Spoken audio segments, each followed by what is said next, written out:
നമ്മൾ നോക്കുന്നത് ഒരു റെഡ് ചുരിദാർ മേക്ക് ഓവറാണ്. നമുക്ക് ചുരിദാറിൻ്റെ ലീഫ് ഡിസൈൻ ചെയ്യുന്നത് എങ്ങനെയാണെന്ന് നോക്കിയാലോ. ഇവിടെ നമ്മൾ യൂസ് ചെയ്തിരിക്കുന്നത് golden cut Bede and round Bede ആണ്. പോയിന്റിൽ എത്തുന്ന ഭാഗത്ത് റൗണ്ട് ബീഡ് കൊടുക്കുമ്പോൾ നല്ലൊരു ഫിനിഷിംഗ് കിട്ടും. ബീഡ് കയറാൻ പാകമുള്ള നീഡിൽ എടുക്കുക. ഏറ്റവും കനം കുറഞ്ഞ നീഡിൽ മാത്രമേ ബീഡ് കയറുകയുള്ളൂ. അത് പ്രത്യേകം ശ്രദ്ധിക്കണം. ഇവിടെ ഞാൻ ലാസ്റ്റ് നിർത്തിയ ബീഡിൽ കൂടി നൂൽ കിടത്തി 3 ഗോൾഡൻ ബീഡ്സ് നീഡിൽ ആഡ് ചെയ്തു കൊടുത്തു.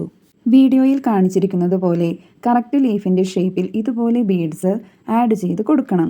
ബീഡ്സിൻ്റെ എണ്ണം എടുക്കുന്നത് കൃത്യമായി ഫോളോ ചെയ്തു പോയാൽ മാത്രമേ എല്ലാ ലീഫും ഒരേ പാറ്റേണിൽ ക്രിയേറ്റ് ചെയ്ത് നല്ലൊരു പ്രൊഫഷണൽ ലുക്ക് കിട്ടുകയുള്ളൂ.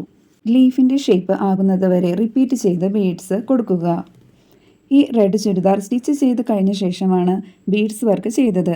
നമുക്ക് ചുരിദാർ ഓൾറെഡി കിട്ടിയത് തയ്ച്ചു കഴിഞ്ഞ ശേഷമാണ്.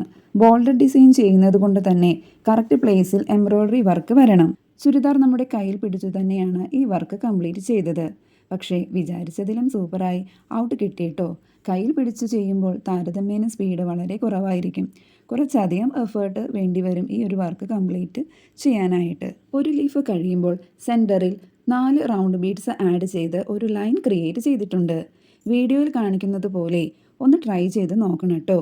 നല്ലൊരു പാറ്റേണിൽ നമുക്ക് ഡിസൈൻ ചെയ്തെടുക്കാനായിട്ട് സാധിക്കും. വളരെ യുണീക്കായിട്ടുള്ള ഒരു പാറ്റേൺ ഡിസൈൻ ആണ് ഇത്.